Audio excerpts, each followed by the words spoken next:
Fala pessoal, sejam muito bem-vindos ao 33º episódio do Rural Ventures.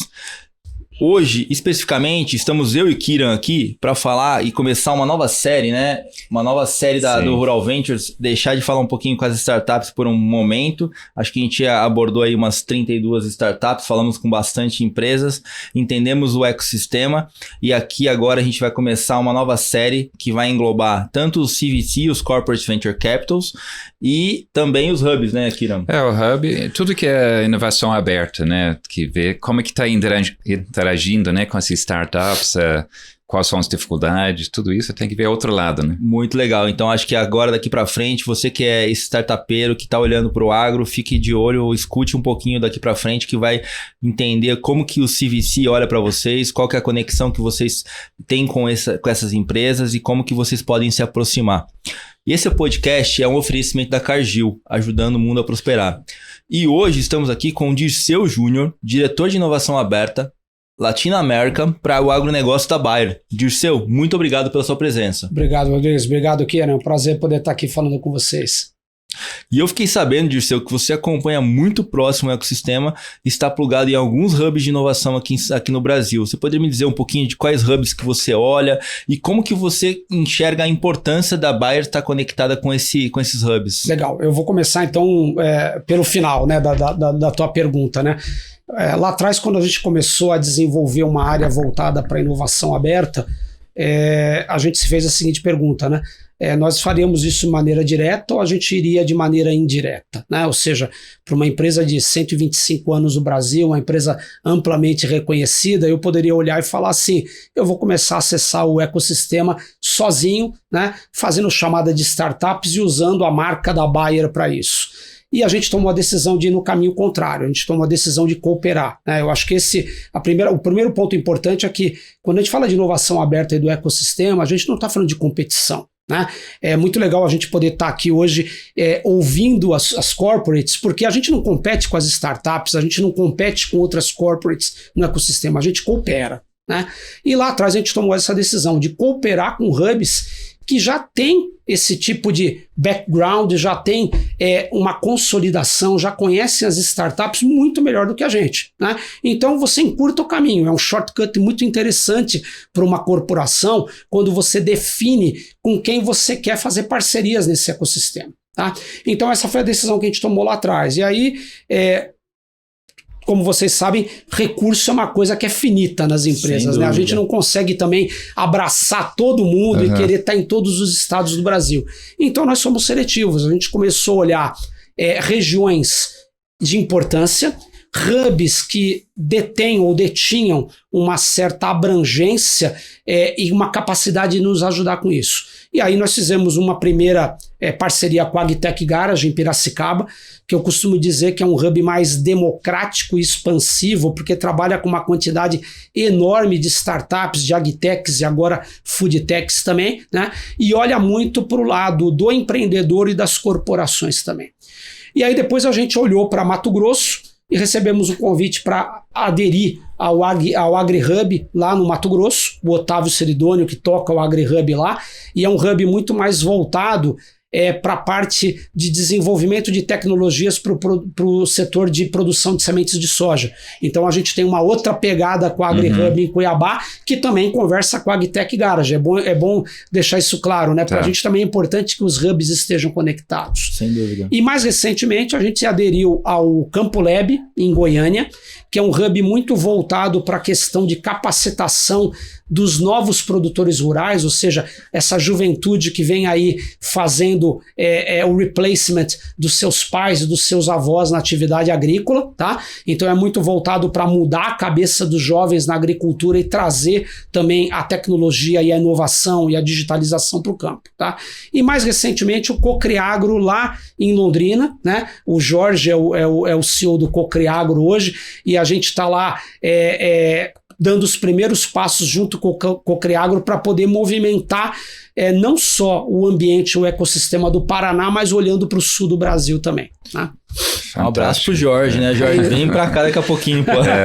Eu acho que essa estratégia sua é perfeita, né? Para esse mundo tem que ser colaborativo, mas você não dá para você olhar tudo no mesmo tempo, então a diversificação de olhares desses hubs é perfeito também, porque vai te ajudar relacionamento com produtores, outra vai ter mais volume de startups, outra vai ter relacionamento com às vezes concorrentes seus, mas do outro lado inovação aberta, então isso é importante, você troca ideias, né? Exatamente.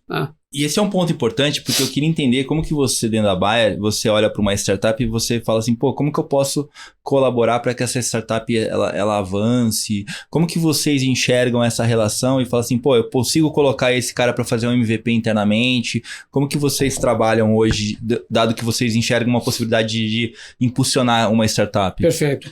Então, Rodrigues, é assim, a gente tem diversas frentes, né? Quando você olha o funil de inovação, você tem muita coisa entrando e aí você direciona e fala, bom, como é que eu consigo ajudar uma startup, como é que eu consigo desenvolver alguma coisa com uma startup? Então, por exemplo, a minha área, ela trabalha muito no âmbito de olhar dores, horizontes de inovação, e aí eu vou em busca de quem no ecossistema consegue me ajudar a desenvolver, a co-criar uma solução para aquele problema específico do produtor. Tá? Isso pode estar no ambiente do empreendedorismo, pode ser startups, ou a gente pode estar falando inclusive de universidades, de centros de pesquisa que detêm um conhecimento básico e que nos ajude, e que lá na frente a gente tem até um híbrido, às vezes é o científico junto com a startup, né? A gente olha o todo. Tá? Tem um caso agora que foi para a NASA, né? Que é lá do Exalc, sai do Exalc, a produção de morango. Lá no Marte ou no espaço. Exatamente, para levar para Marte agora nas novas pesquisas que a NASA vai tocar, né? Esse é um bom exemplo, né? Sim. Porque isso não saiu só do empreendedor, isso saiu de uma base científica também, né? Sai lá da ciência na universidade, tá? Mas muitas vezes nós somos acessados por startups onde a gente não tem nenhum tipo de projeto, ou nós não vemos nenhum tipo de valor em desenvolver um projeto com startup, mas a gente vê um valor muito grande em dar uma mentoria para a startup e ajudar a startup a se consolidar no mercado, né? Isso é legal. Até porque muitas das startups de agro, vamos falar das agtechs, na sua grande maioria, um pain point muito grande para essas startups é o go-to-market, é o acesso ao mercado, né? E aonde os corporates... O CAC é caro, né? Exatamente, né? Aonde as corporates, elas têm uma solidificação, conhecem os distribuidores, cooperativas, acesso direto a grandes grupos de produtores. Então, muitas vezes, a gente simplesmente recebe a startup, faz lá um acordo com ela para um processo de mentoria, de ajuda, para que ela possa decolar com o passar do tempo. Tá? Algumas startups que nós recebemos, elas já têm uma solução pronta. Não é uma questão de você desenvolver ou co-desenvolver alguma coisa. A solução está pronta para ser utilizada. O que a gente faz? A gente endereça para o nosso marketplace, que é a Orbia. Ou seja, a gente, na verdade, indica para a Orbia para que essa startup seja analisada. Se fizer sentido, a Orbia coloca a startup dentro do portfólio de prestadores de serviço e os produtores resgatam os pontos que tem comprando o produto daquela startup. Então, esse é uma outra linha que a gente utiliza também. E esse faz parte da estratégia também de ajudar o produtor a ser mais tecnificado, usar mais eficiência. Exatamente, né? Kieran, Então, exatamente. Muitas vezes não você simplesmente colocar uma startup dentro de um marketplace não quer dizer muita coisa, porque você precisa ter ações ali dentro para fazer com que a startup se promova. Ações que vêm das corporates que estão lá dentro, ações que vêm do próprio marketplace, mas muitas vezes vem da própria startup. Né? Exemplo, em 2020 a gente teve um desafio que a gente lançou com o Agtech Garage chamado Desafio Covid-19, Soluções Inteligentes para o Agronegócio, onde a gente fez uma chamada de startups, mais de 100 startups aplicaram e 20 nós subimos para o marketplace. E na hora que nós subimos para o marketplace, a gente pensou no seguinte: o que a gente vai fazer para o produtor à distância resgatar o produto dessa startup? Bom, primeira coisa, o marketplace olhou e falou assim: eu não vou cobrar algumas taxas que eu cobro do prestador de serviço que está aqui dentro. Mas o mais interessante para a gente foram as startups que falaram assim: eu vou colocar o meu produto a resgate zero por 90, 120 dias, porque eu quero promover o experience, né? O uso daquela metodologia, o uso daquela tecnologia. Validar a fidelização, né? Exatamente. Se tem fidelização ou não, né? Porque a gente vê muita startup colocando o produto lá e realmente tem aquela falha. Fala assim, cara, o produtor tá utilizando? Às vezes ele faz o upload uma vez e não mais funciona, nada, exatamente. Nada, então... né? Talvez a startup tenha errado no diagnóstico do problema, né? Aquele negócio se apaixona muito pela solução e não olhou muito o problema, né? Porque o produtor tem muitos problemas, né? Eu sempre falo, tem que olhar qual o problema mais importante, porque não adianta um problema aqui embaixo, número 20, né? Porque aí ele não tem tempo nem para resolver, mesmo com a solução. Né? E esse é um problema que não faz parte apenas do mundo das startups, faz parte até das corporações. Sim. Porque muitas vezes a gente está aqui sentado em São Paulo e se acha conhecedor de tudo, imaginando, mas você não valida, né? É o que a gente chama de desirability, né? O desirability é extremamente importante. Se você não testou o quanto é desejável aquilo pelo produtor, não siga em frente. Não, tudo a gente pergunta, qual a frequência desse problema? É um problema grande, mas pode ser uma vez por ano. Será que vai adotar uma solução só por isso ou não? E quando uma startup consegue resolver esse problema, naturalmente a demanda vem, né? É interessante porque, cara, começa a chover e o cara não consegue dar vazão. Exatamente. E automaticamente ele fala, pô, descobri, realmente esse product market fit funcionou, né? E aí a gente começa a olhar. Cara, legal, você falou da Orbia, você tem uma ideia de quantas startups estão plugadas lá hoje? Olha, eu não sei te falar em números hoje, quantas são, porque a Orbia ela tem uma diversidade muito grande de prestador de serviço, né? Sem dúvida. Desde agtechs até consultorias, até empresas técnicos de produtos e bens de consumo e tudo mais.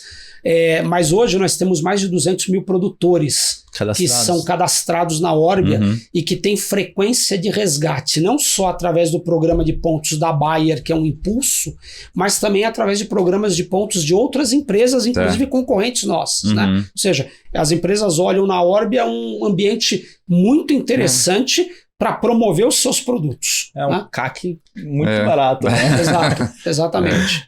E tem que ser o marketplace aberto, né? Senão você está fazendo só para você, não funciona. Tem que ter liquidez. Tem que ter liquidez, exatamente. E dessas 32 startups que nós entrevistamos até agora, aqui, né? O grande problema era sempre a startup que ia via B2C, né? Que a gente sempre encarava a dificuldade de aquisição do produto. Disso, né? Exatamente. Chega lá no campo, conversar. E você vê, essa questão de ser um marketplace bem democrático, ela é muito interessante. Ano passado, por exemplo, a gente teve a inclusão da Yara, né, que hoje é um dos sócios junto com a Bayer, e também o último deles a entrar foi o Itaú. Né? Então, para a gente poder trazer uma plataforma de financiamento para o produtor, para poder trazer a parte de originação também, para poder trazer a parte de fertilizantes para dentro da plataforma. Então, isso é muito interessante. Expertise financeira de hedge também pode ser ofertada, né? Exato. Como o Kiran diz, a dor maior do produtor, qual é, Kiran? O dor, bom, é o crédito, né? Porque tudo começa com crédito. Se ele não tem, ele não planta, ele não produz. Então, esse é o que deixa ele acordar da noite, Exatamente. Né? Mas se eu perguntar sobre o Itaú, você mencionou o Cubo, né? Aqui, vocês fazem parte, ou você tem seu próprio hub aqui, né? O Life Hub em São Paulo, né? Não, nós já tivemos uma conexão com o Cubo através de uma consultoria no passado. Hoje a gente visita o Cubo, participa de algumas reuniões lá dentro, mas nós não temos nenhuma parceria direta com o Cubo, né? Com relação ao Life Hub, a gente inaugurou o nosso primeiro Life Hub da América Latina há 2 anos atrás aqui no Brasil. São 8 Life Hubs ao redor do mundo da Bayer, com a marca Bayer, mas esse é o primeiro Life Hub corporativo, é o Life Hub que atende as 3 divisões da Bayer, Crop Science, Pharmaceuticals e Consumer Health. Né? Os demais Life Hubs ao redor do mundo, eles são voltados para uma ou outra divisão ou uma área específica de uma divisão. Então, o nosso Life Hub ele é mais democrático nesse sentido. A gente teve um desafio muito grande de inaugurar ou lançar um Life Hub numa pandemia. Na COVID, isso nos custou caro, né? Porque quando você fala de um hub de inovação, por mais que a gente viva um mundo digital, um hub depende de pessoas. Conexão, ele tem que ter vivência, conteúdo, relação, conteúdo. Você não consegue manter isso de pé durante muito tempo de uma maneira virtual. Né? Então agora que as coisas começaram a voltar do final do ano para cá, a gente está tendo maior oportunidade de levar produtores pelo lado de Crop Science, grupos de médicos, hospitais, para poderem se conectar ao nosso hub, que não vem para competir com os demais hubs. O que a gente quer, na verdade, é que eles sejam um facilitador dessas conexões com o ecossistema. E as startups se plugam nesse hub seu? Se plugam também. A gente tem um programa de residência de startups que, mais uma vez, não funcionou nos últimos 2 anos por estar tudo fechado, sim. mas que a gente pretende que agora, no final agora do ano para o ano que vem, a gente já tem algumas startups que a gente vem selecionando para ficarem residentes lá, poderem utilizar o coworking, as salas, os labs que a gente tem lá também. E esse é pago ou é gratuito? Como é que funciona? Isso é gratuito. A gente escolhe as startups, convida, faz apenas um contrato de locação, como se fosse de locação, né? E elas passam a atuar lá dentro da maneira que elas acharem melhor. Não existe uma obrigatoriedade que a startup tenha que ficar lá full time. Sim. E onde fica? Fica aqui em São Paulo? Fica no nosso site lá no bairro do Socorro, né? A Bayer está instalada lá e fica no primeiro no térreo, muito bom. no térreo do nosso prédio principal. Que legal, maravilha. Muito legal. Mas eu queria entender um pouquinho, Dirceu, que a gente viu e, logicamente, esse ecossistema foi criado, mas eu queria entrar um pouquinho, tipo assim, como que você, Dirceu, caiu nessa operação de inovação? Como foi a sua trajetória até chegar aqui como diretor de inovação? Porque a gente sabe que hoje tudo envolve inovação, envolve startup, mas a gente tem que entender, por exemplo, o Kiran veio da Bolsa, como que a gente acaba chegando no Dirceu que está olhando inovação, que está trabalhando com os hubs, como que você adentrou esse mercado hoje, esse ecossistema, na verdade? Esse é um ponto interessante, né? Porque quando você olha na maneira clássica, você olha desde a tua formação, passando pela universidade, não existe um curso de inovação. Não, eu sou engenheiro agrônomo. Eu sou engenheiro agrônomo. E eu já trabalhei com outras áreas dentro de outra empresa que eu trabalhei, onde eu também era responsável por uma área grande da empresa, que não existia uma formação acadêmica para isso, né? E no meu caso, Fernando, foi muito pela paixão. Né? Então, quando eu vim trabalhar na Bayer há 8 anos atrás, eu vim como diretor de Business Development para a América Latina. Então, eu comecei a trabalhar muito olhando novas tecnologias com empresas já, de certa forma, consolidadas, que a gente pudesse fazer uma parceria para trazer a tecnologia para dentro da Bayer. Né? Isso começou a me aproximar muito da inovação. Sim. Né? Até que num determinado momento, há 6 anos e meio atrás, o presidente da empresa falou, olha, a gente está querendo desenvolver tecnologia para a agricultura tropical em ambiente tropical. Porque quando você fala, por exemplo, dos agroquímicos, produtos biológicos, boa parte do que a gente fala de biotech e tudo, isso vem importado de fora. Né? Muita coisa é produzida nos países de clima temperado e você traz e adapta para cá. Né? E quando a gente fala de inovação, a gente fala de produzir aqui.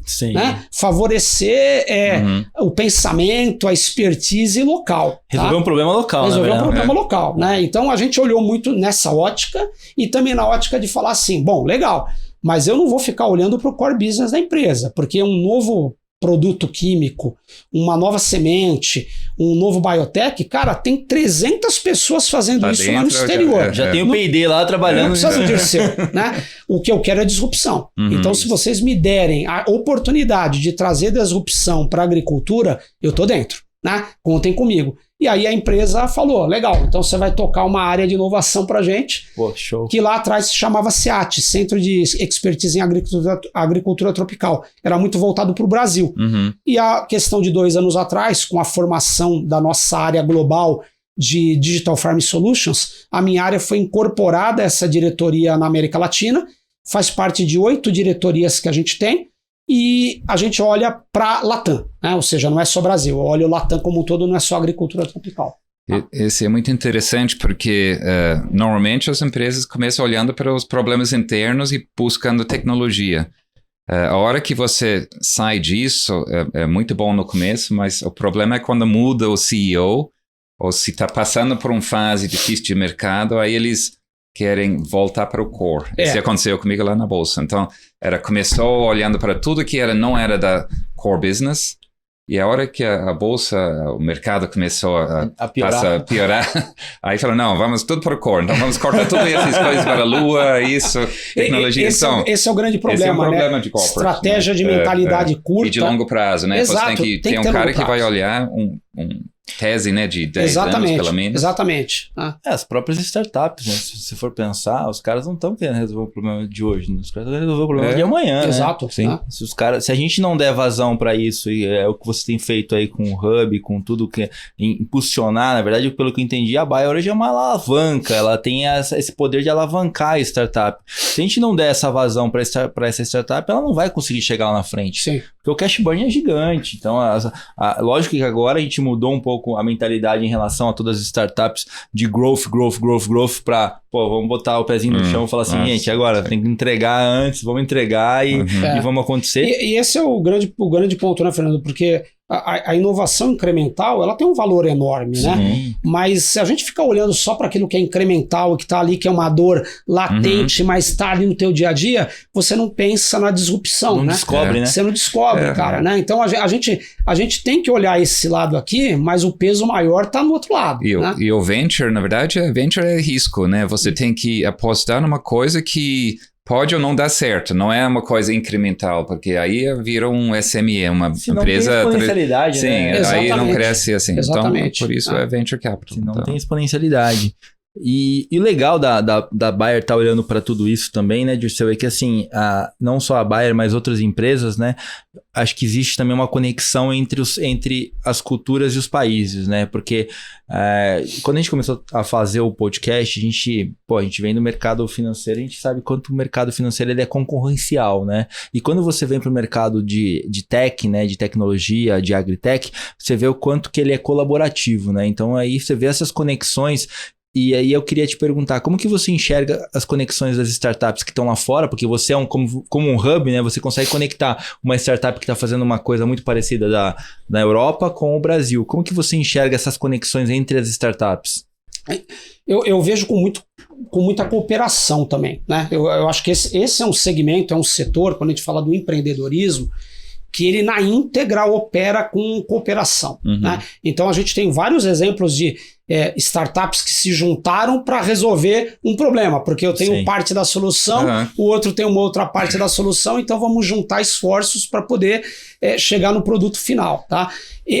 Nesse sentido, Fernando, eles são muito mais abertos e modernos do que as corporações. Né? As corporações ainda competem. Né? Eu tenho os meus competidores e... Proteger o mercado. Eu tenho que proteger o meu mercado, aquilo é meu. Quando a gente fala de inovação, mas mesmo olhando os meus competidores, quando a gente fala de inovação, a gente consegue se aproximar mais. Né? Outro dia mesmo eu estava no Learning Village lá no Agro Day, né? O que eu estava lá, e estavam lá competidores meus, e a gente dividindo o palco para falar do tema de inovação. Sem problema nenhum, mostrando inclusive projetos que eu tenho, projetos que eles têm, que quando você fala em core business, seria uma insensatez você ter as pessoas lado a lado mostrando aquilo, né? Tá? Então, eu acho que é um caminho difícil, árduo para trilhar, mas que as startups, elas têm muito mais entendimento disso do que a gente. Tá? Isso é muito legal, né? Essa mudança, né? Colaborativo. Nosso fundo, até o nome do fundo é Collaborative Fund, né? Porque a gente quer investidores que vão colaborar com eles mesmos e com startups e ajudar. Então, uma coisa que cresce mais rápido. E quando você fala de um fundo, né, Kieran? Por exemplo, você não tem apenas uma buyer, você pode ter a buyer e um competidor meu lá dentro, e eu não vou investir numa startup que eu quero, nós vamos investir numa startup que o todo fundo, que é o fundo, né? Quer, né? Então é democrático. Né? Exatamente. É muito legal, né? Essa colaboração, né? E como que vocês enxergam hoje ou a gestão, o time e o incremento dessa tecnologia dentro da própria Bayer? Porque imagina você olhar as tecnologias que estão vindo de fora, né? Que são as tecnologias do futuro, né? Como que vocês falam assim, cara, isso aqui dá para implementar dentro da Bayer? Vocês têm essa conexão? Vocês têm um time que faz essa conexão entre o que a startup está fazendo para dentro do modelo de negócio atual? Isso faz parte do nosso funil de inovação, da nossa esteira ágil, né? Ou seja, na medida que a gente detecta um problema, né? Que ele é um problema grave do produtor e que a gente poderia contribuir encontrando um parceiro para solucionar isso. Então nós estamos falando aqui da entrada do funil. Na medida que eu jogo isso para dentro do funil, eu tenho uma série de stage gates, né? Isso não é feito só pelo meu time, é multidepartamental. Então eu tenho times de trabalho da Bayer, que que são formados por pessoas de marketing, de R&D, de MD, que é Market Development, e daí para frente, e gente do meu time, e eu tenho o time de trabalho da startup e do parceiro, né? Então, exemplo, se eu tenho um projeto que ele vai durar 2 anos com uma startup, a gente tem uma série de stage gates e a gente faz a análise de passagem de um stage gate para o outro, de acordo com o protocolo que a gente tem, né? Para falar assim, e agora? Vai ou não vai para o segundo estágio? Vai ou não vai para o terceiro estágio? E dentro desses estágios tem um momento onde o time comercial, o business, ele está dentro. E por quê? Porque quem vai operar aquela tecnologia lá na frente é o business, né? Senão nada disso avança. Eu chego lá na frente, aprovo tudo, tá aqui, mas eu não tenho ninguém da área comercial que vai executar aquilo no campo. Então, a gente tem que ter um critério muito grande de trazer essas pessoas, inclusive para o dia a dia com a startup, para poder estar lá fazendo challenge, né? Garantindo que a tecnologia, o que a startup está produzindo, realmente é aderente. Tá? E imagina que você, como todos os corporates, têm KPIs, né? De medir qual é o seu KPI? É número de startups, número de soluções? Como é que você vê que está fazendo sucesso crescendo? Exatamente, né? Exatamente. Isso é parte, é preciso, é necessário, né? No final do dia, a gente sabe que a inovação tem que gerar receita. Exatamente. Né? Em algum momento, ela tem que gerar receita. Tem um custo grande, tem um risco grande envolvido, né? Que a gente sabe disso. Muitas vezes a gente joga um bocado de projeto para dentro do funil, quando você vai ver, você teve que matar mais de 50% deles. Faz parte do negócio. E eu gastei recurso da companhia. Tempo das pessoas, dinheiro que eu coloquei num projeto e daí para frente. Faz parte do jogo. Né? Mas aquela pedra preciosa, que vão ser algumas coisas, elas acontecem também. Né? E compensa os outros que não deu certo. Exatamente. Né? Então, essa é a ideia. Exatamente. E essa escolha, ela é puramente técnica? Ou você fala que aquele founder, ele é um cara que está olhando para um negócio que vai me interessar no futuro? Ou hoje, estritamente, você fala, cara, esse produto tem fit e é isso? Então, esse é um ponto engraçado, Fernando, porque a gente tem de tudo, é uma mistura, né? Não existe um padrão só, né? Então, por exemplo, exato, eu tenho um projeto que eu comecei com ele há 6 anos atrás, com a USP de São Carlos, um projeto para detecção de nematóide a campo, né? Porque nematóide é uma praga que ela é detectada, coleta amostra de solo, manda para laboratório, é caro, demora, tal. E a gente começou a pensar em desenvolver um mecanismo como se fosse um teste de gravidez ou um glucosímetro para detectar a campo, né? E a gente teve sucesso com isso com a universidade, chegamos a um protótipo de laboratório com eles, e há 2 anos atrás a gente detectou uma startup, fizemos uma chamada de startup, inclusive com startups de fora do Brasil, para detectar uma startup que pudesse dar escalabilidade para esse protótipo, que é exatamente o que a gente está fazendo agora. E essa startup é uma startup brasileira, lá de Fortaleza. Caramba! Né? Os caras trabalham com tecnologia aplicada na medicina e tal, ganharam a chamada que a gente fez e hoje estão com a gente desenvolvendo essa segunda etapa. Ou seja, nasceu de uma coisa extremamente técnica, que é um problema do produtor latente, que ele tem que resolver, né? Para ser mais ágil na tomada de decisão dele de controle de nematóide, tá? E hoje a gente já tem uma startup escalando. Só que às vezes você olha e fala assim, tá, mas nem tudo é técnico, né, cara? Nem tudo é uma praga, é uma doença, é um problema climático, né? Então, a gente hoje se depara com um problema grande, né, na agricultura brasileira, que é o seguinte, a gente fala muito de transformação digital, de digitalização no campo, né? E o campo está evoluindo. Só que é um passo diferente dos grandes centros, né? Você não pode comparar as coisas, né? Até porque o produtor rural, aquele pai, aquele avô, eles ainda são desconfiados de muita coisa. Tem uma resistência ainda. Tem uma resistência. As novas gerações vêm aí para quebrar tudo isso e estão quebrando. Mas quando você vai no campo e olha, você fala assim, pô, legal, tem tanta Ferrari que estão vendendo hoje em dia no campo, mas o técnico que opera, ele dirige Ferrari ou dirige Fusca? Né? Então, um ponto que é uma dor grande do produtor é a capacitação da mão de obra. Né? A mão de obra não está capacitada para operar tudo isso que está vindo hoje em dia. E aí, a partir disso, a gente fez uma chamada de startups ano passado com a Agtech Garage, olhando essa questão de capacitação de mão de obra. E hoje a gente tem uma startup chamada Já Entendi, que fez um spin-off para o agro, o nome é Já Entendi Agro, que opera nessa parte cognitiva de como fazer as pessoas que têm baixa instrução entenderem de tecnologia de uma maneira rápida. né? Pegando de uma maneira rápida e tocando isso na lavoura. Então é um exemplo de algo que não é técnico, né? Mas é uma dor latente no produtor. E outra, bom, tem outra startup também, AgroAdvance, né? Que está fazendo treinamento, isso, né? Também. Mas outra coisa, então, esse é interessante, porque um outro grande dor, não só das startups, mas das corporates também, é a aquisição de talento, né? Isso. Então, alguém perguntou ontem, vocês não não tem tecnologia que ajuda no parte RH, de contratação, que faz parte também de treinamento, mais capacitar, né? Então, esse também não é padrão core, problema, não é padrão. É uma coisa mais macro. Normalmente, né? As corporações, o que elas fazem hoje em dia é o que todas elas fazem. Vão nas universidades, fazem uma palestra, tentam trazer gente. Tem que ter alguma disrupção nessa parte também. Ou HR Techs, Legal Techs, tem uma série de áreas de back-office nas empresas, que elas necessitam que uma área de inovação abra os olhos deles para isso. O jurídico é uma delas. A parte de compras, procurement, é outra. Né? Então, isso também nos traz uma clientela diferente para a gente. Né?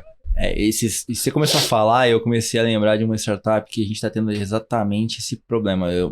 Uma das startups onde eu faço board advisor, assim, a gente tem uma puta tecnologia, mas o cara que está no campo manejando não consegue lidar com a tecnologia. Isso.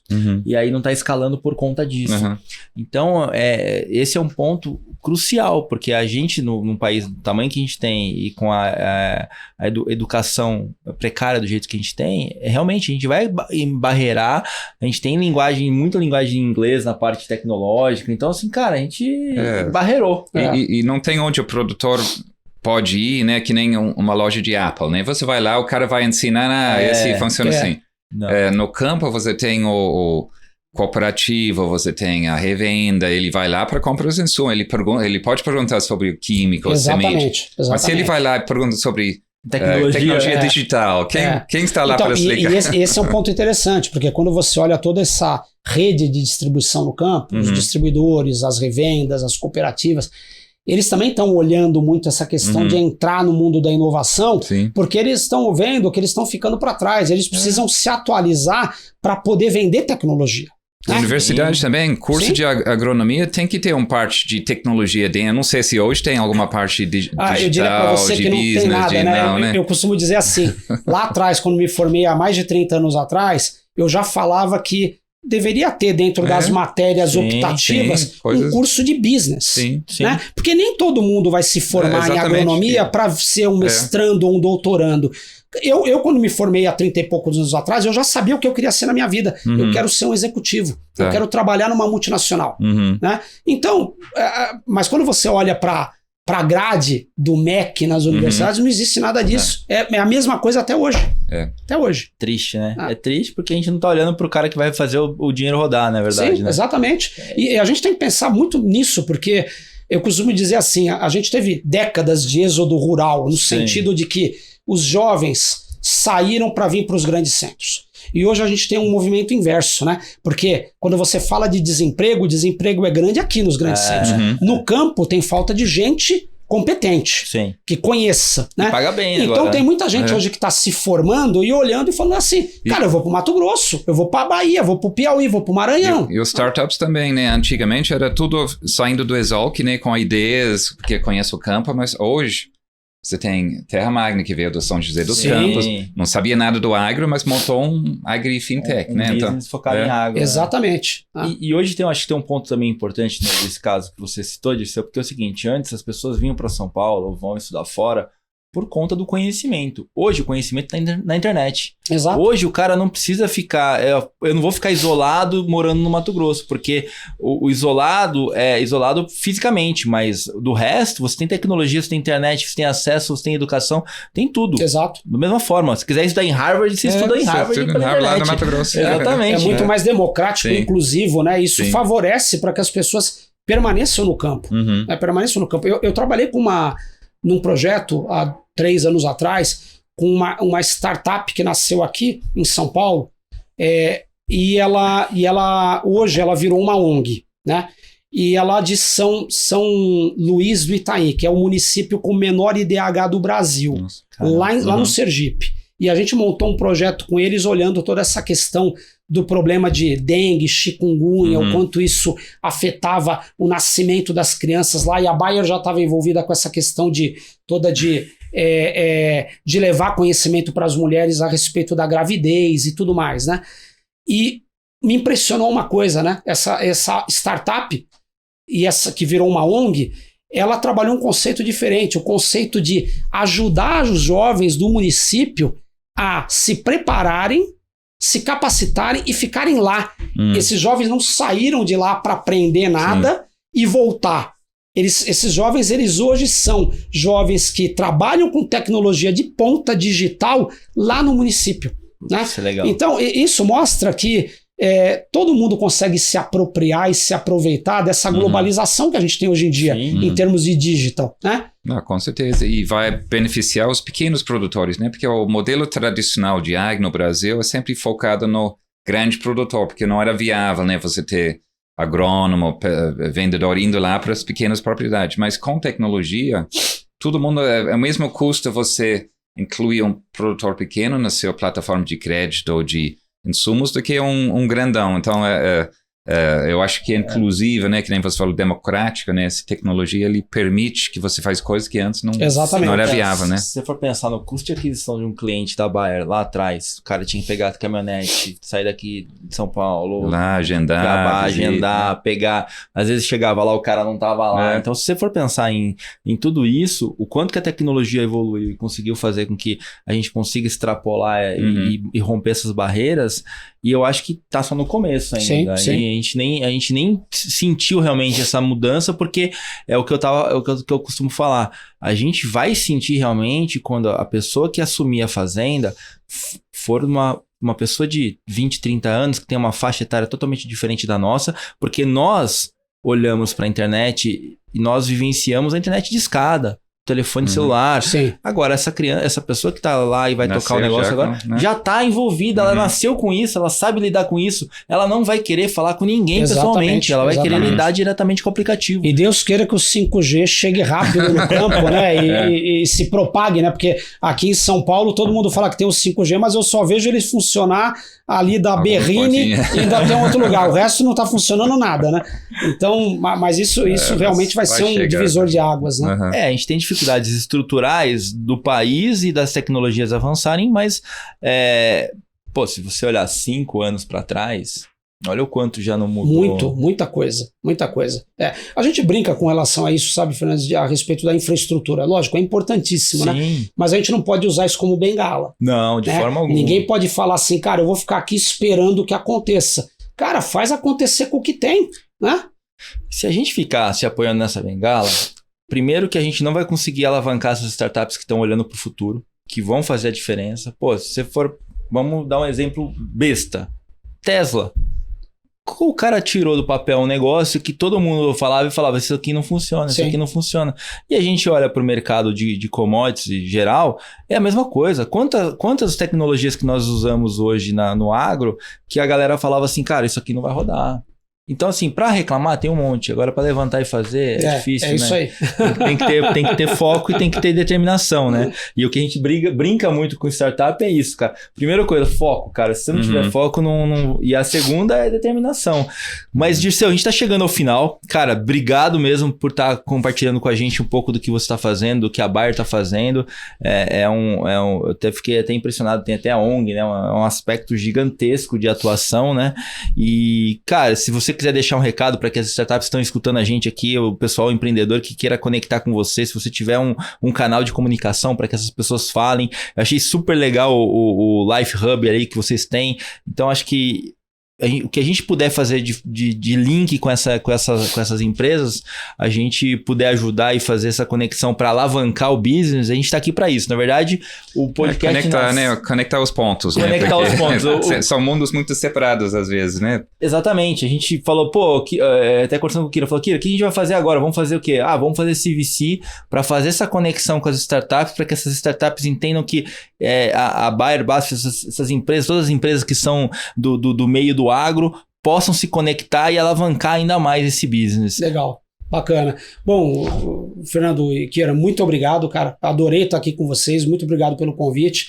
Acho que assim, o recado que eu deixo é que, primeiro, parabéns, porque vocês poderiam estar abrindo as portas para ouvir os diferentes atores do ecossistema é importantíssimo, né? A perspectiva de cada um e que a gente possa falar aqui das nossas dores, daquilo que foi a batalha que a gente venceu. Não existe uma receita de bolo para as coisas, né? Cada empresa atua de uma maneira e não quer dizer que a maneira como eu atuo é a maneira certa. Ela é diferente da maneira como o outro atua, tá?